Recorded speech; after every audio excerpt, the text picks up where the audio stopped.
we're ready to begin, correct? Correct. All right. Good morning, everyone. This is Damian Meyer. I'm chair of the Citizens Clean Elections Commission this year. It is 9:30 a.m. on September 29th of 2022, and I call this meeting of the Citizens Clean Elections Commission to order. I'd like to ask the audience members to please keep their microphones on mute. And with that, we will take attendance. Commissioners, please identify yourselves for the record. This is Galen Payton. Good morning, Mr. Payton. This is Mark Kimball. Good morning.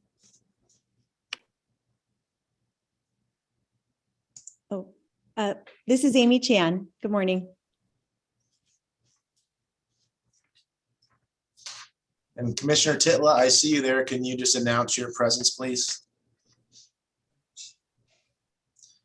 Okay, Commissioner Titla, I think, is having some issues with his audio, but for the record, he is present. And it looks like he can hear us, but maybe we just can't hear him. I think his phone's on mute. But we will, thank you, Tom. We will go ahead and go to agenda item 2, which is to discussion and possible action on executive director's report, enforcement and regulatory updates, and legislative update. Tom?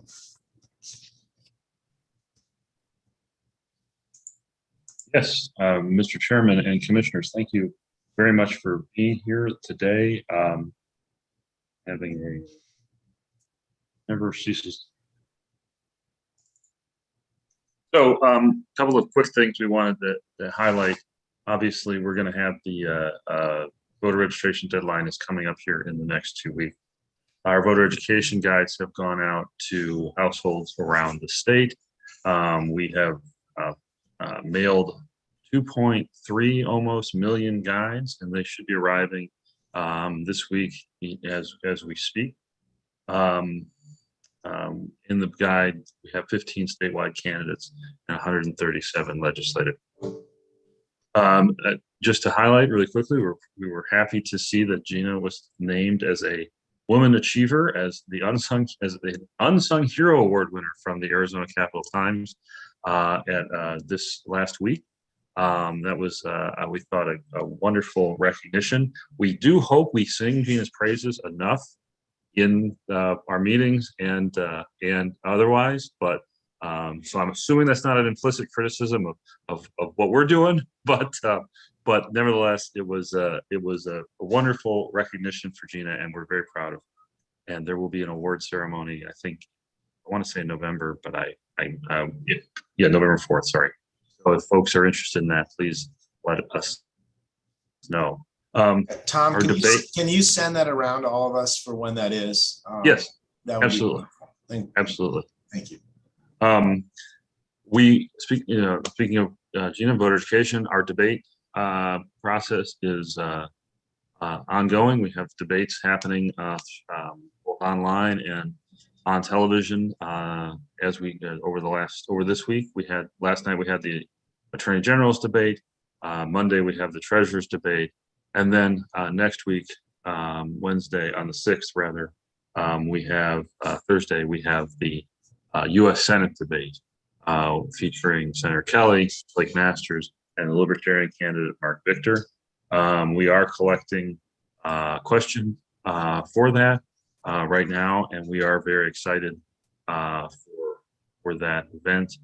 I want to thank Gina, obviously, for her work in working with all these candidate campaigns over the course of the last several months to coordinate their attendance and the logistics of that. The Senate debate is a unique opportunity.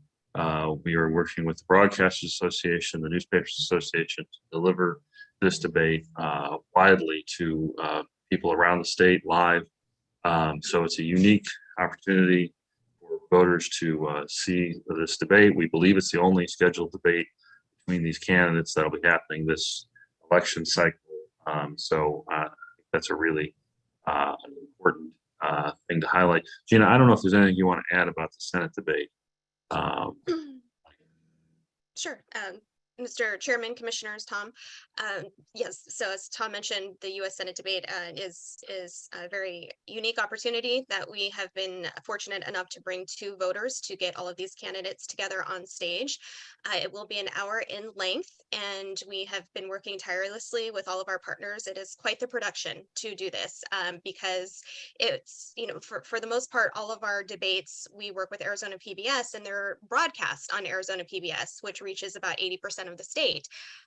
In this particular U.S. Senate debate, due to the great partnerships that we've been able to build with the Arizona Broadcasters Association and the Arizona Newspapers Association, we will have reach that, we've said this before, we'll say it again, that rivals the Super Bowl in terms of being able to bring it to voters across the state from, whatever corner that they are in. So it will be broadcast on television stations. It will be streamed on radio stations.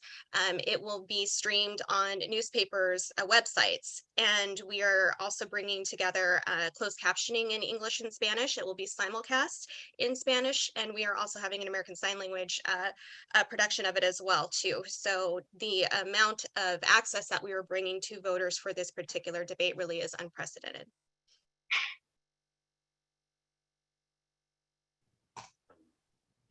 I also wanted to mention we're for the first time, and this is a really important issue given the circumstances we're existing in. We will have a Meet the Candidates event in conjunction with the Center for Civic Leadership for the Central Arizona Water Conservation District candidates for Maricopa County. This is the board that manages the Central Arizona project, and so we are I'm excited to have the opportunity to provide voters an opportunity to hear directly from those candidates.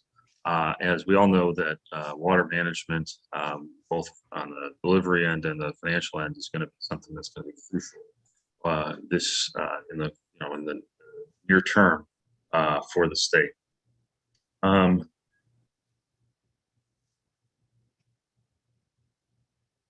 do want to mention briefly.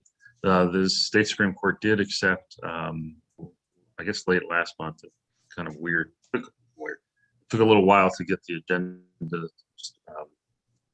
released its agenda from our last meeting. You may recall last meeting we were waiting to hear if the court would accept the petition for support of this group called the Legacy Action Fund that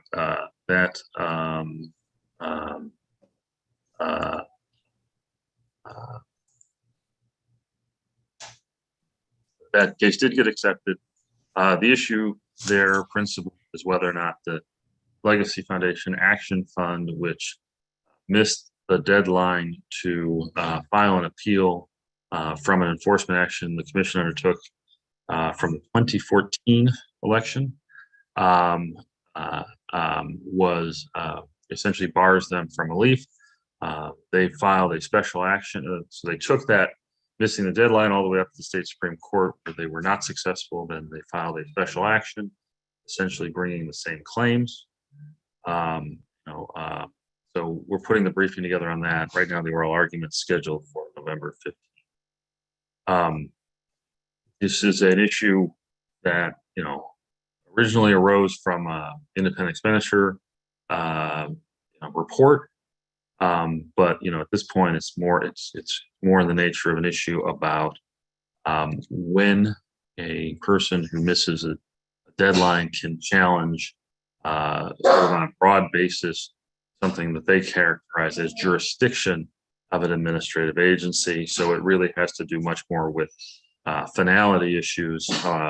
In our view, this doesn't have anything to do with the merit at this point. It's the pure procedural and fault by the respondent.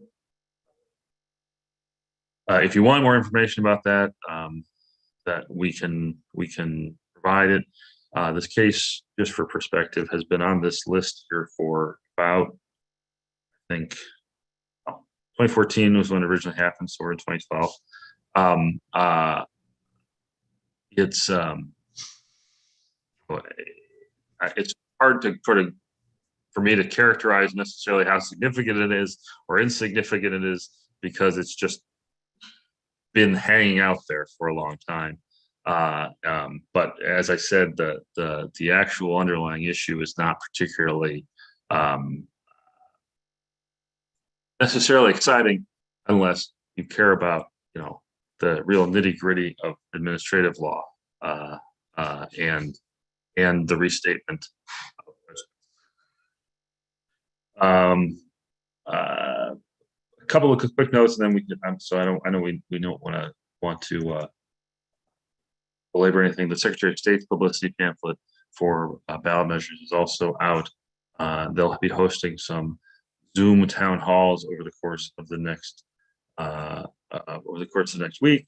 And then I also wanted to mention that it was a news report, but nevertheless, I thought it was very important to note that Rachel Langang writes from one of the places, VoteBeat, did a pretty comprehensive report looking at Dropbox usage in the 2022 primary, and indicated that usage remained consistent and/or went up in some places where there had been some controversy, if you will, around whether or not those drop boxes are appropriate. The legislature did not pass significant restrictions on drop boxes this past session, ultimately, although they considered it. What they did do instead was they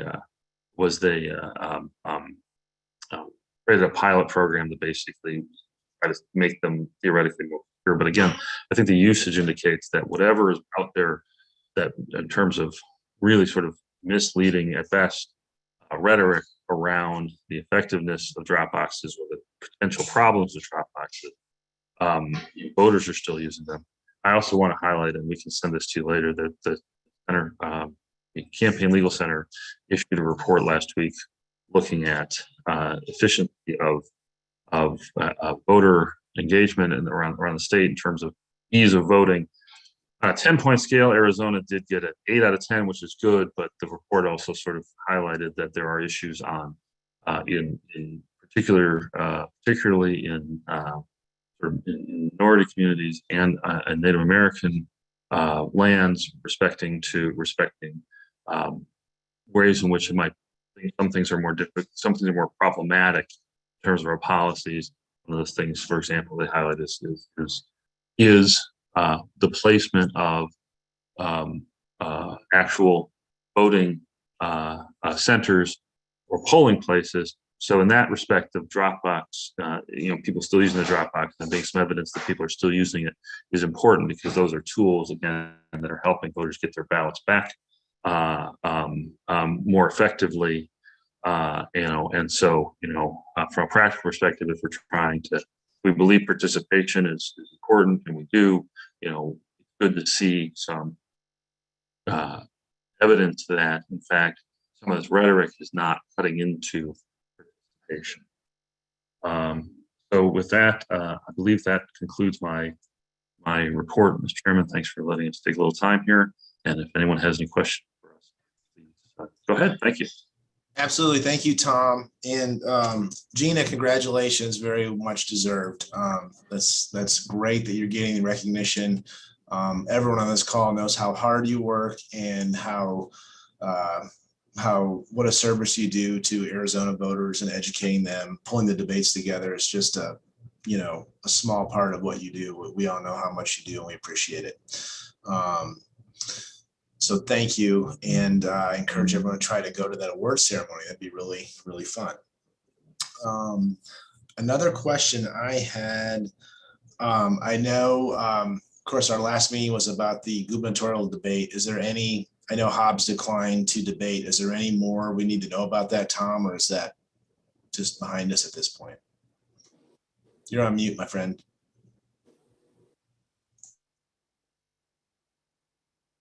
Mr. Chairman, Commissioners, yes, we will have on October 12th the Q&A.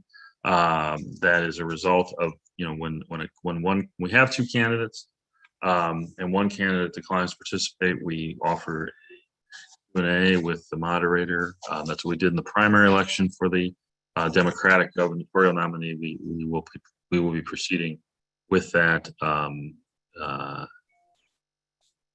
October 12th. Other than that, I think that the debates have, all I can say is that otherwise we have nothing really else to do there.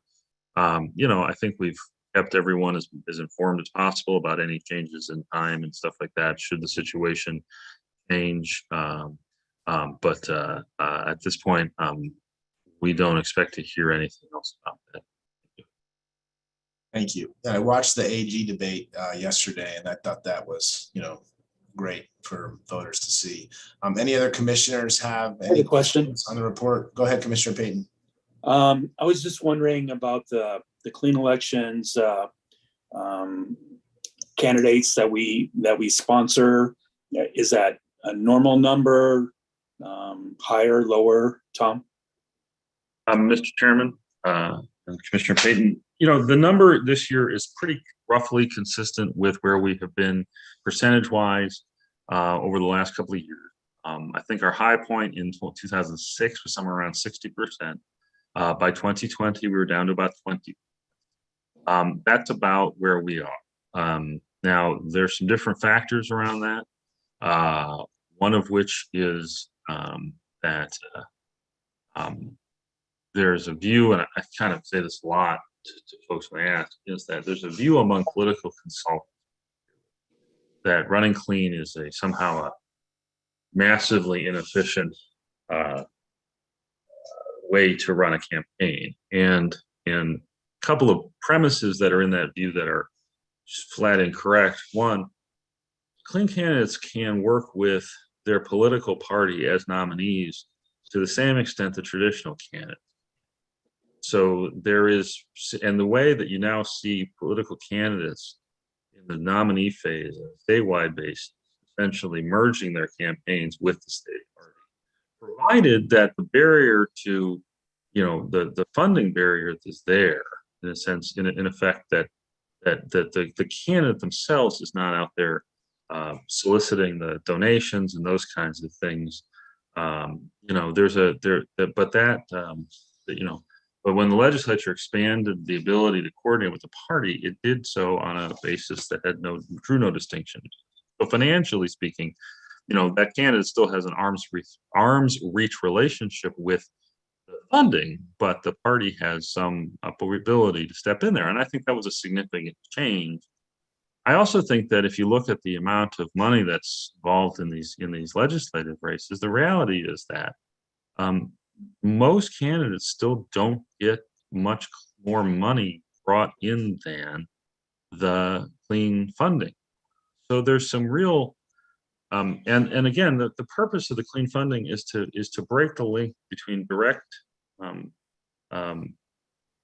contributions and political favors that gives rise to the appearance of corruption. So, so it's still one of those things where I think that there are real efficiencies that are consistent with the underlying policy premise of clean funding program that political consultants and lawyers just seem to not want to look past. And and part of that's ideological. Both parties are hostile to the notion of public financing for different reasons. And part of that is, I think part of it is that if you're a political consultant, you're looking for places to value add, or to be less generous, you're looking for places to add margin, right?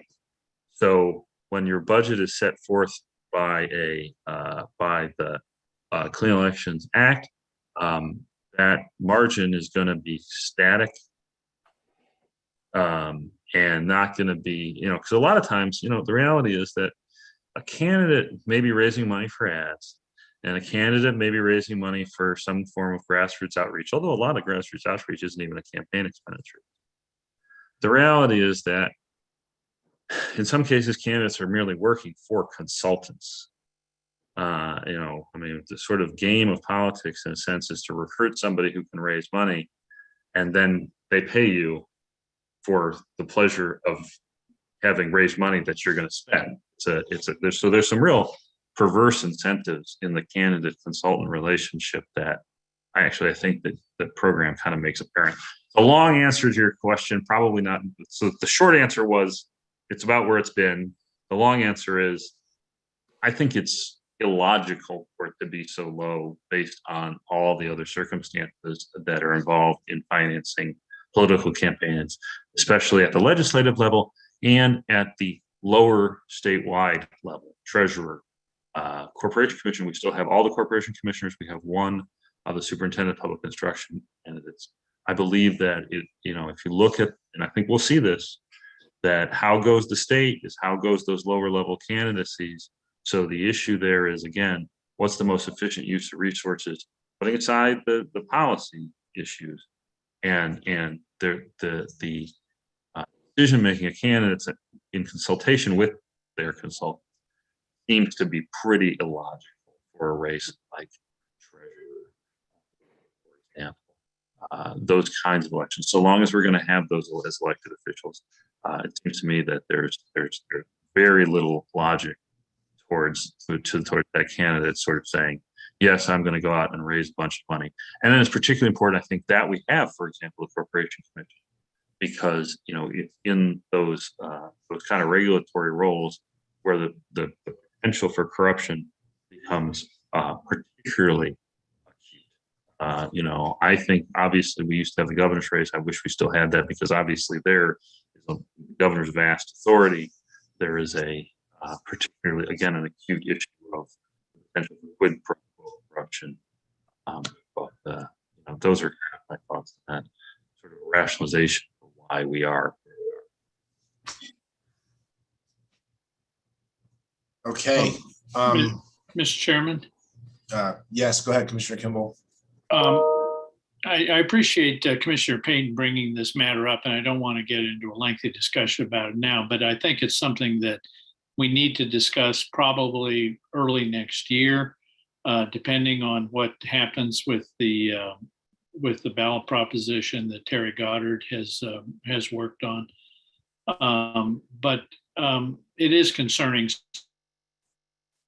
people, and I think it's something we've got to address.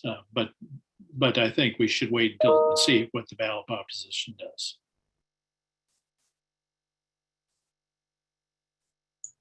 Thank you. Anyone else have any other questions? All right, thank you, Tom. And again, congrats to Gina. Let's see, item number 3 on the agenda, discussion and possible action on meeting minutes for August 25th, 2022 and September 8th, 2022. Anyone have any comments on the minutes for either of those 2 meetings? If not, can I get a motion? I think we can approve both of them in one motion. Can I get a motion to approve the meeting minutes? Mr. I Chairman. make that motion. Hold on 1 second. I'm hearing something from. Commissioner I heard- Titler makes a motion to approve. Commissioner Tiller, hold on 1 second. Okay, I think I'm hearing from tech or support. Good. I was speaking, Mr. Chairman. I I'm heard sorry. Commissioner Titla make the motion, and I will second the motion. to Oh, approve. I'm sorry. I'm sorry. Thank you. Okay, so we have a motion from Commissioner Titla, and that motion has been seconded by Commissioner Chan to approve the meeting minutes for August 25th, 2022 and September 8th, 2022. We'll go ahead and call the roll. Commissioner Chan, I vote aye. Commissioner Kimball, Aye. Commissioner Payton, Aye. Commissioner Titla, Aye. and I vote aye as well. So that motion passes unanimously and the minutes are approved. Item number 4 on our agenda, discussion and possible action on presentation by Tom Riley, Director, Center for an Independent and Sustainable Democracy regarding the Center, Election Administration, and Independent Voters. So for this item, as part of our ongoing discussion on election policy issues facing Arizona voters, we will hear from Dr. Tom Riley of ASU Center for an Independent and Sustainable Democracy. And I'm really excited about this presentation. Dr. Tom Riley is currently a professor in the School of Public Affairs and co-director, Center for an Independent and Sustainable Democracy at ASU. He's the former chancellor of the Nevada System of Higher Education, where he served as chief executive officer and oversaw a complex system that includes research universities, four-year undergraduate institutions, a research institute, and community colleges. Prior to his appointment, he served as a director of the Morrison Institute for Public Policy here at Arizona State University. He previously served as county manager for Clark County, which is in the Las Vegas Valley, and where he provided both regional and municipal type services. As CEO, he was responsible for the fiscal management of the county's $5.8 billion budget and administrative oversight of close to 12,000 employees. Tom is going to discuss the center's role and its recent research on election administration and independent voters. We did receive some materials. I hope you all had a chance to review those. They were very illuminating and interesting. And with that, I'm going to turn it over to you, Tom. Thanks so much for joining us. Mr. Chairman and commissioners and Tom Collins, which is good to see you again. I appreciate the invite and thank you for the opportunity to briefly talk about the mission of the center and then just touch upon some of the work that we're doing that kind of illuminates some of the work of the center. So we recently started the Center for the Independent and Sustainable Democracy, and it basically has two primary missions. One is to explore nonpartisan reforms at the local, state, and federal level. And two is to do a deep dive in who the independent voter is. And to our knowledge, there is no other university in the United States that actually has a focus on understanding who the independent voter is. On October 19th in Washington, D.C., we're launching the center, and we're also launching our book put out by Routledge called The Independent Voter with my colleagues, Jackie Salet, and Jackie is the president of independentvoter.org. She's kind of a grassroots individual. And Omar Ali, who's a well-known historian from the University of North Carolina, Greensboro. So we'll be launching that event on the 19th. If anyone is in DC, you're more than welcome to come. I can get that information to you. You know, a lot of the narrative too about concerns has been about talking about voter suppression, but many individuals now are saying that our partisan election administration is really the greater worry than even voter suppression. So part of that is a partial study that we did that looked at administration of our elections, particularly the partisan. And we did a review of the 30 states that have a partisan registration system, and we're finishing up the analysis of the remaining 20 with nonpartisan. But, you know, this partisanship is baked into every aspect of our American electoral system. I think, as I noted before, you know, the U.S. is the only democracy in the world with a partisan system of election administration, and that's done by design. And this can leave, obviously, to the commission well known that elections can be open to partisan politics and political interference. So party parity has been kind of the fundamental principle of the American electoral process. And this has kind of been baked in the system and the concern between the parity of the Ds and the Rs as the defining function. And so in essence, each party is tasked by law with checking the other party's ability to tinker with the balance of the election outcomes. And we see this even at the top level, at the federal level. The Federal Elections Commission, which is designed as to protect her at the federal level of election integrity, is the only federal commission in the United States that has an even number of 6 members, 3 Democrats and 3 Republicans. So it's designed to not be able to make a decision if both major parties disagree. Now, as long as most Americans were actually from each of the parties, and that there was some semblance of competition geographically throughout the United States, this seemed to work, although imperfectly. But now the largest group of voters are those that are unaffiliated and independent. And in fact, this is one area we deal with quite extensively in our book about why are so many people leaving the two-party system. If we look at millennials, 52% of millennials, 52% of Gen X, Gen Z are now not identifying themselves as part of a party. So when you have the largest number of voters that aren't part of the party, this parity, party parity can be called into question. On top of that, when you have, true competition has diminished in our country, with many states are run at all levels by one major party. So with that, you have a system that there can be quite a bit of concerns. And that's one of the areas that we looked up in this election report. Instead of requiring that each state's chief election officer be nonpartisan or neutral, we elect them in these very highly polarized campaigns and then expect that they be viewed the next day as these trusted arbiters of election information and electoral process. And it is not only the case of individuals that are running as partisans now and endorsing candidates when they're running as Secretary of States, or even as election deniers that we see in several states. But now that we have people tinkering or being reported to tinkering with this partisan process that we have by looking at getting poll workers, for example, that are election deniers and populating the poll centers.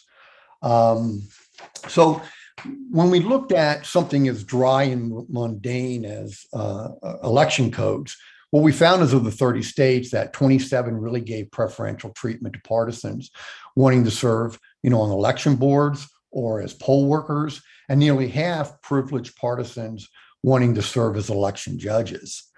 Almost every state code we study privileged partisans access to basic tools of election machinery and engineering, including voter data and public campaign expenditures.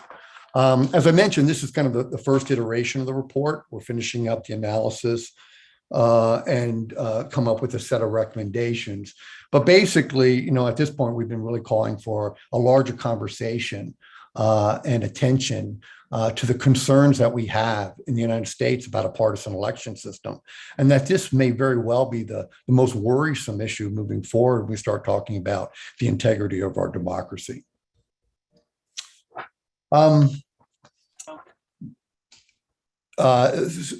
jump on to the second one, then if there's any questions, just please interrupt me or we can finish up. So the first report that we did looked at election administration, which is going to our mission of looking at new nonpartisan governance systems.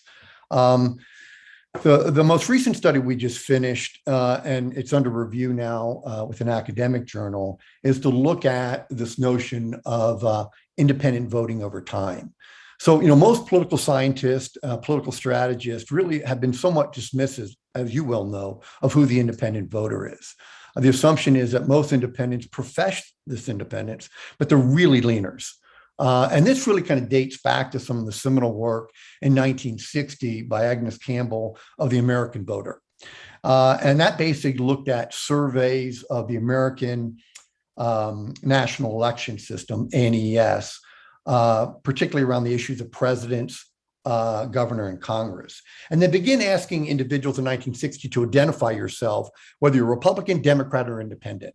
So they came up with this, this data based upon this breakdown of the three different classifications. Shortly thereafter, they begin asking a follow-up question to independents. We trust you if you say you're Republican. We trust you if you say if you're Democrat. But if you're independent, we're going to ask you a follow-up question. And the follow-up question is, do you lean Republican or Democrat? And so they came up with this 7-point scale of whether you're a strong Democrat, whether you're a leaner, whether you're truly independent, whether you lean Republican, whether you're a Republican or strong Republican. So they developed this kind of 7-point scale to kind of measure people's identification. But due to work of a gentleman by the name of Keith in his book that he put out called The Myth of the Independent Voter, in 2008, the American National Election Studies were convinced to collapse that 7-point scale down to 3 points. Okay, and this is kind of important because they reclassified those that were leaners to as partisans. So it became Republicans. If you leaned, you were considered a Republican. If you leaned Democrat, you're considered a Democrat. And you left just that middle category of independence. And so from that, political scientists have begun to label leaners and argue that the true number of independents is really quite small. It's only about 10%. Our colleague from University of Arizona, Samora Carr, came out with a great book called Independent Politics. And she really proposed that people were embarrassed by their parties. So what they do is that they don't want to admit that they're party affiliated, although they may truly vote that way. And she said basically is that they don't want to be associated with either party, so they say independent. But when you look at their voting patterns, they tend to be leaners and partisans. Now, the issue with that in most of the studies has been that when you ask someone whether you lean Republican or Democrat and ask how they vote at the next election, most of them follow where they leaned.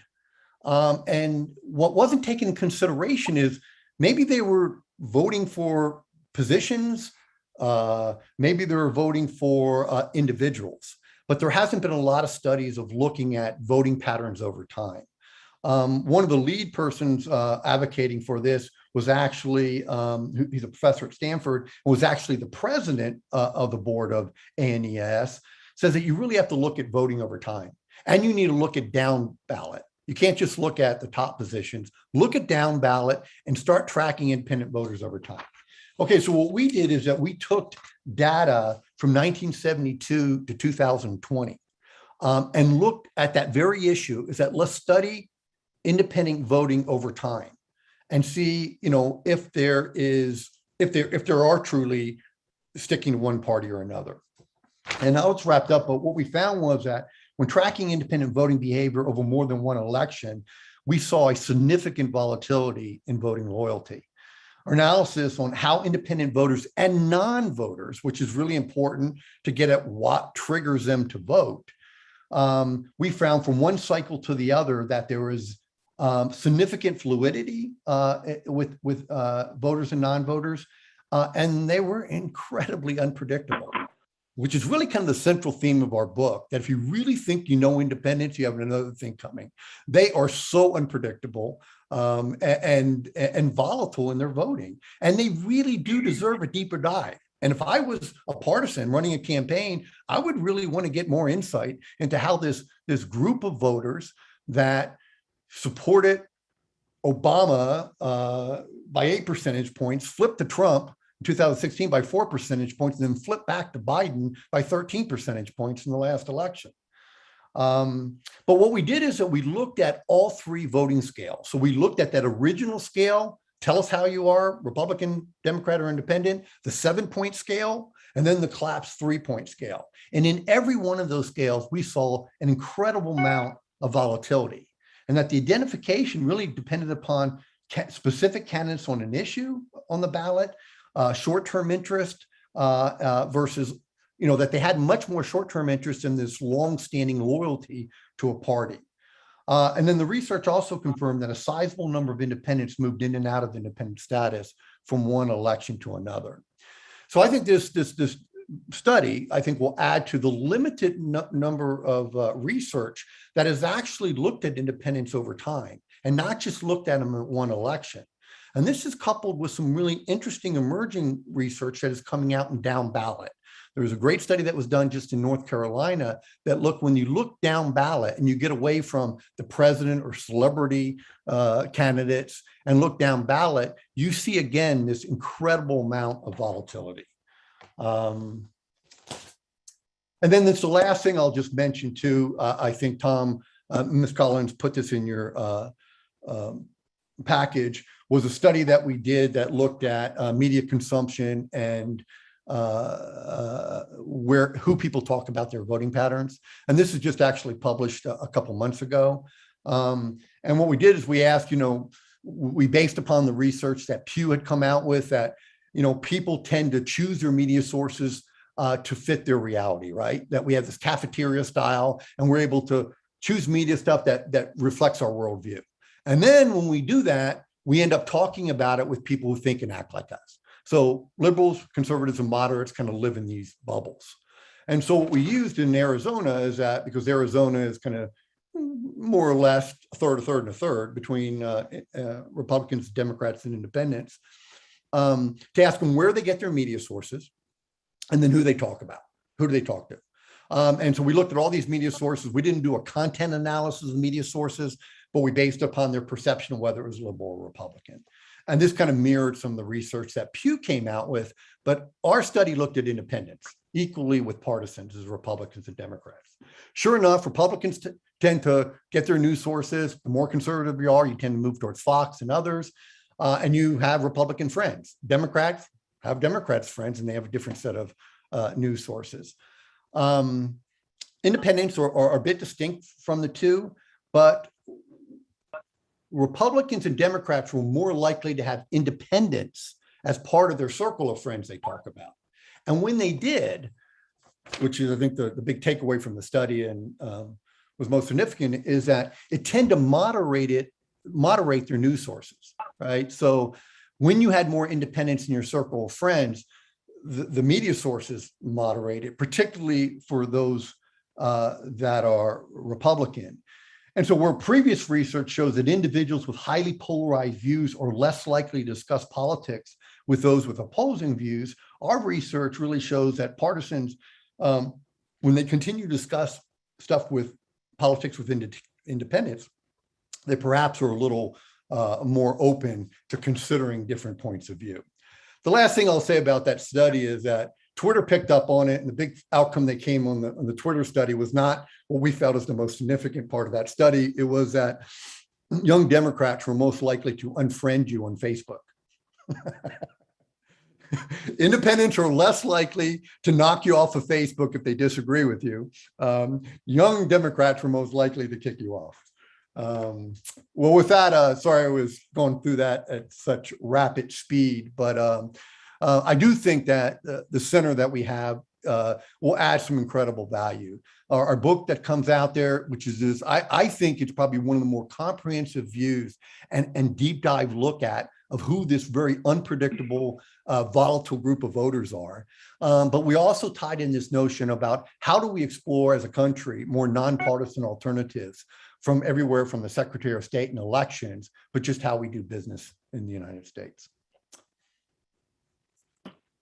So thank you again for the opportunity to kind of share what we're doing at the center. No, thank you. I appreciate you being here. I did have a couple questions. That was a lot of information. I mean, could you share with us maybe one or two things that you were most surprised by when you reviewed the data from your study? From the election study or from the independent voter? From both. Yeah, I think from the, we really, until this election, really haven't focused enough on how partisan our election system is. I think what many people are finding is pretty shocking is that, almost in all these voter registration systems, if you're not part of a major party, you can't participate in issues as poll workers or judges. And so the amount, how partisan this is and how it's just not working as, not when we have growing number of people that are independent. And when you want people in the poll places that probably will add to, as nonpartisans, the fact that they're excluded, it was somewhat astonishing, I think. And then when you start looking at, just how it's kind of baked into our whole system, that it really just deals with the two parties, and and if they can't come to agree, they just deadlock. And it's not only at the federal level, is that trickles down at the state and local level. So I think that was pretty astonishing. I think when we talk with individuals, we did one of the co-authors and I, Jeremy Groomer, did a op-ed in The Hill. I think we got a lot of really comments on that by saying like, wow, no one looks at those details. But it is that partisan system now that I think makes us most vulnerable and is allowing for this exploitation of it, right? So, let's not only run people that are deniers, but let's throw them in the poll places and really muck things up. So I think this is an area from the media perspective and one from the academic perspective that has not been looked at that I think is ripe. The independent voter, I think, is interesting because it kind of dispels and puts us at odds as most of our colleagues in political science. Political scientists are basically dismissive of independence. People profess it, but they're leaners. And what we found was that there were so few studies that went beyond a single election to make that analysis. And now we're looking at data from ANES, the national database, the gold standard.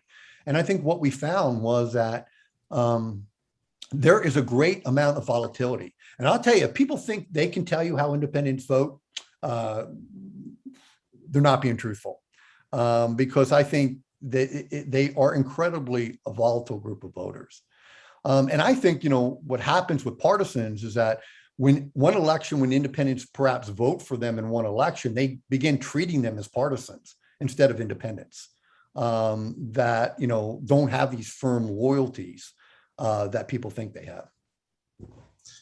That's interesting. I mean, to me, it makes sense that an independent voter would be more volatile because by the very nature of their independence, they're not, lean one way or the other. So but that is interesting that your research kind of confirmed that. And then one other question I had, and maybe this is a little off the wall, but you're talking about hyper partisanship and sort of the issues it's creating with our election process. I have read studies or seen talk about ranked choice voting as a way to help sort of eliminate some of that hyper partisanship.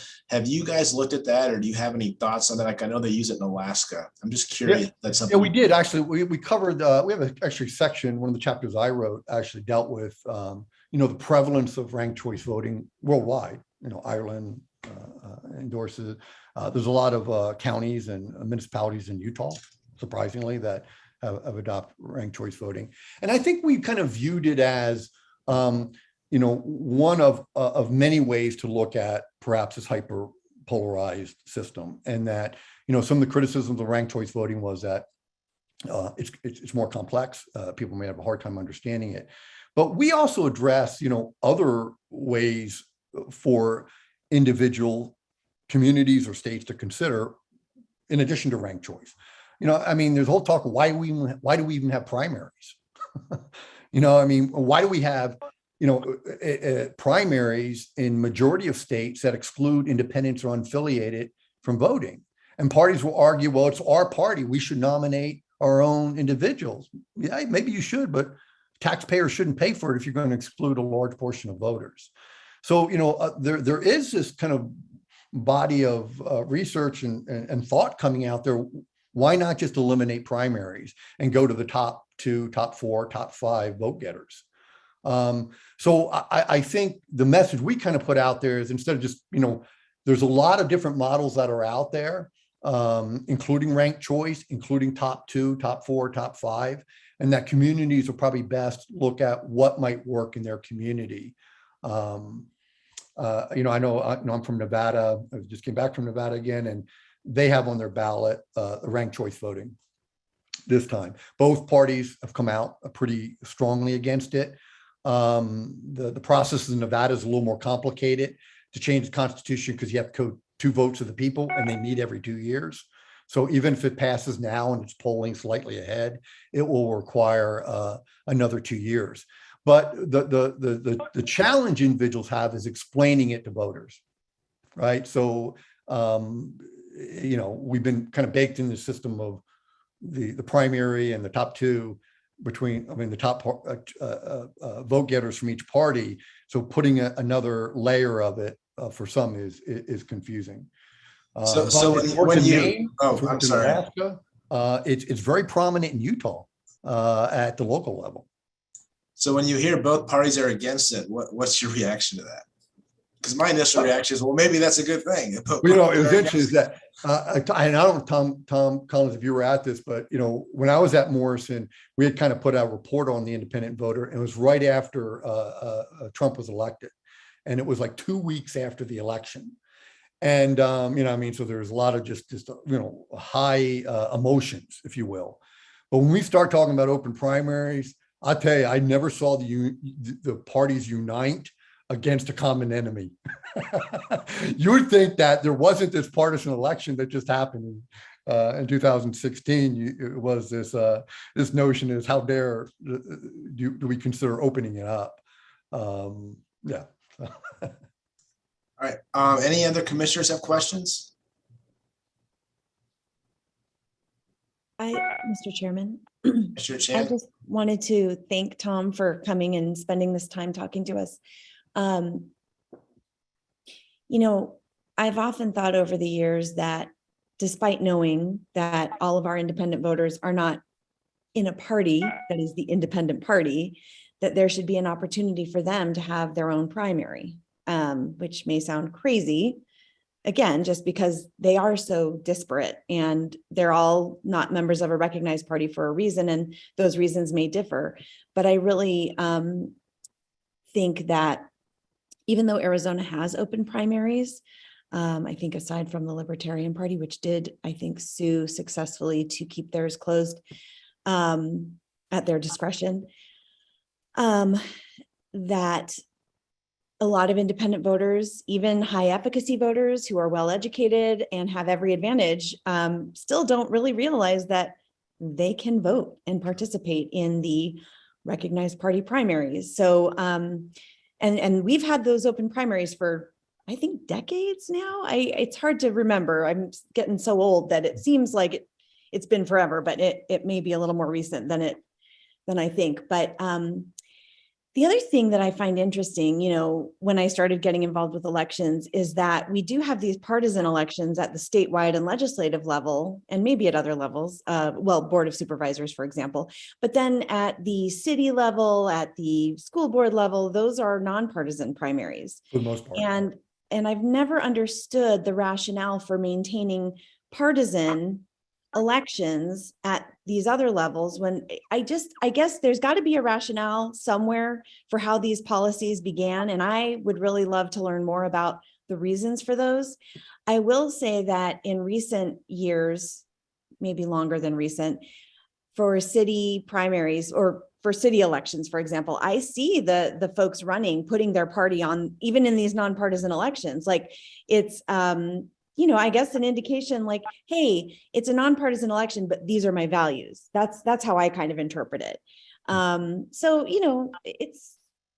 I think partisan elections can be kind of a shortcut for people who think they understand the values of the particular parties. But I also think that I think I agree with you, if I don't want to mischaracterize what you said, but that it's just leading to this super hyper partisanship that isn't productive or good for anyone in our society. So I really appreciate what you had to say. Your point is that in our book, actually, I do cover kind of the history of partisan elections. And, one of the things that we throw out there is this notion of how we perhaps move the non-ballot up, right? And it more populates, for the most part, local governments and school boards and judicial races after the progressive era, but perhaps looking at moving it up to other offices too, as something to ponder.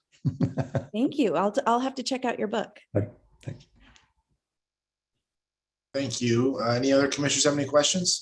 Mr. Chairman, Go ahead, Commissioner Fimmel. Dr. Riley is the token independent on the commission. I want to piggyback on some things that Commissioner Chan said. It seems prevailing thought that independents became independents because they kind of wanted to withdraw from the political system. They don't want to be as active. Is that accurate? And also, as Commissioner Chan pointed out, we have continuing problems on the commission trying to reach independents to let them know that they can vote in primaries. And the numbers show that we're not getting there. That independents don't understand that. And factually, I get it. It's hard to process that you can go and pick a party to vote in, and you've got to explain it every time. But is there something more that we ought to be doing to try to get independents more engaged? Certainly in the primaries, but also in the general. Yeah, I think that's the big question, is that how you have them more engaged. And to your point is that Arizona does have an ability for independents to vote in primaries, which doesn't exist in a lot of states. So, I mean, in many states, and these are R's and D's that are dominated, don't allow independents at any juncture, or if they do, it's a very lengthy process. So Arizona is, in some ways light years ahead of other states and trying to do it for the primary, not the presidential election, right? So that's a little different, which makes it all the more confusing. But, I think that's kind of what we underscored in the book, is that, they're not monolithic. There's a lot of reasons why they don't want to be part of the two-party system, including that even if they could vote out of principle, they don't like the two-party system, right? That and cite reasons from our founding fathers that intentionally left out the two-party system because they feared it. So I think there's a lot of different ways. But I think, what Clean Elections has done, others with the media is, so many times we look at things from this two-party lens, from the media, from academia, from everywhere, without understanding that there's this whole distinct group of voters that aren't part of the two-party system. So I think, the more we can reach out to independents and allow them avenues to vote. It's kind of the same reasons why young people don't vote, particularly the first couple of times, is that we think it's very simple and that they should just figure it out. But for many young people, they cite it is a bit confusing. And then trying to educate yourself about who the candidates are and know where to go to do that. Again, I think Arizona is a leader in some respect because Clean Elections puts out information that isn't just from the two parties, that dominates most states. But I think it is a group of voters that, that's one thing we're looking at, is that what seems to motivate them to engage. And I don't think that's really understood, from a research perspective. Thank you. Thank you. Any other questions for Dr. Riley? All right. Thank you so much for coming here, sharing information with us. It really, I found it very helpful, very interesting. Thank you. Thank you for having me. I appreciate it. You bet. You bet. Okay. So now we will move on to agenda item number 5, which is discussion and possible action on rule amendments to AAC R2-20-211, -220 and -223 relating to compliance and enforcement procedures. Staff is asking for approval to publish these rules for public comment. These rule amendments seek to clarify the procedures for enforcement proceedings. Tom, you want to go ahead and give us an overview? I reviewed these and didn't see anything that I had too many questions about, but anyway, go ahead. Sure, Mr. Chairman, thank you. Commissioners, in your packet, you saw a set of amendments to 3 rules. There wasn't really a cover memo with it. I think they're fairly self-explanatory, and we've had some notes on them in the past on the executive director's report. In effect, what we're trying to do is make sure that the lines are clear enough in updating our compliance and enforcement procedures so that it's clear how the responsibilities for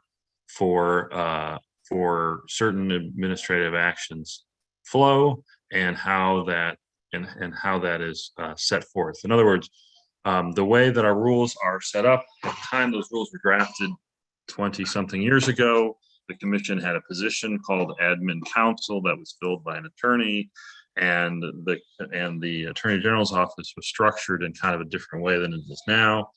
And so it kind of created this, I think almost by default, quite honestly, they sort of put in this sort of potentially limiting language.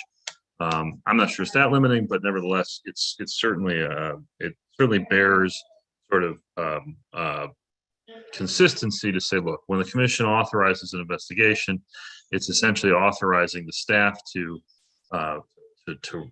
proceed, and then the staff may need to use a person authorized to do certain legal operations that may or may not be an assistant attorney general by nature. Obviously, in most cases, that's been the case, but the reality is we're coming up on a period of time where the reason we want to start this now is we're in a period of time where we don't know what the next attorney general will be or who they will be. So it's not something that I feel like will be wrapped up in some of the, I think, sort of, it's very hard to not just be honest about this. Everything gets politicized, even if it's not legitimate to politicize it. So we want to try to start this ball rolling while we don't know what party will be in power, and we want to make sure essentially that that will be efficient. There are some worst case scenarios that could come out of leaving the rules as they are. One of those worst case scenarios would be the commission, that the executive director and the assistant attorney general disagree on the direction for case. The rules don't actually explain what happens in that situation. And actually, there's an argument that says that it could be the assistant attorney general could force that in that decision in front of the commission, and that's just not a, I mean, again, not a thing that has happened, but I just be honest with you. Again, we've seen over the course of the last decade, too many places in which any word that can be used to maximize conflict gets used to maximize conflict. And so I think it's a foreseeable thing. Also, these are essentially procedural changes, but, we don't want to end up in a position where, again, for potentially partisan reasons, a respondent in the, we don't have a ton of complaints, we don't have a ton of enforcement, but, we're to say, I'm entitled to an assistant attorney general to serve me with process, for example, because, I don't think that's a substantive right. I don't think that that's, but why leave it there when we know that in effect, we know that that's not really something that the commission intends. So, I've been able to talk to Kara about this over the course of the last, few months. I think those have always been helpful discussions, and we are, and so that's really it. Basically, to update these rules to be consistent with our practice, avoid any potential for future conflicts, and do it and get the process underway. Although it won't be completed by January because of GERC and all that, but to get the process underway when we're in a sort of net neutral as to how the veil of ignorance, if you will, as to who will be the attorney general when the rules finally get approved, assuming they do. So, if there's any questions. Any commissioners have any questions on these proposed rule changes or putting them out for public comment? Mr. Chairman, Go ahead, Commissioner Chan. I don't have any questions. In reviewing the proposed changes, I think they're common sense updates to our rules. So I support the changes as they're drafted. Anyone else have any questions? If not, can I hear a motion to publish these amendments for public comment? Mr. Chairman, I move that we publish, wait, how should I say this? Let me look at the agenda. Sorry. Mr. Chairman, I move that we publish the rule amendments. Tom, is that sufficient, or do I have to name the rules? I think that's sufficient. And then, Mr. Chairman, I have a quick note I want to make at the end about this, just to close out the record. Commissioner Chan, I think if you want to just, the rules as the amendments that are proposed in the packet is fine. If you want, Is that what I said? Just for a clarification, that we have a motion from Commissioner Chan that we publish the rules identified in agenda item 5 in today's agenda for public comment. Is there a second to that motion? Second, Commissioner All Payton. right, we have a motion, a second. We'll vote. I'll call the roll. Commissioner Chan, I vote aye. Commissioner Kimball, Aye. Commissioner Payton, Aye. and Commissioner Titla. I can't hear them. Believe he's voting aye. Aye. Okay, thank you. And this is Commissioner Meyer. I vote aye. Motion carries 5-0. Tom, did you have another something button up here? Did you already do that? I just need to, Mr. Chairman, if I may, just really quickly, I do want to say, this is a commission initiated rule, I know obviously for obvious reasons. I mentioned that we discuss these things with Kara. We discuss things with Kara all the time, but this is a commission driven and not Attorney General's office driven. Again, for all the reasons we've discussed, I think it's important to make clear that it's entirely driven by the commission. Thank you for that clarification. We'll now move on to agenda item number 6, which is public comment. This is the time for consideration of comments and suggestions from the public. Action taken as a result of public comment will be limited to directing staff to study the matter or rescheduling the matter for further consideration and decision at a later date of responding to criticism. Please limit your comments to no more than 2 minutes. Does any member of the public wish to make comments at this time? You may also send comments to the commission by mail or email at ccec@azcleanelections.gov. Is there anyone who would like to make public comment at this time?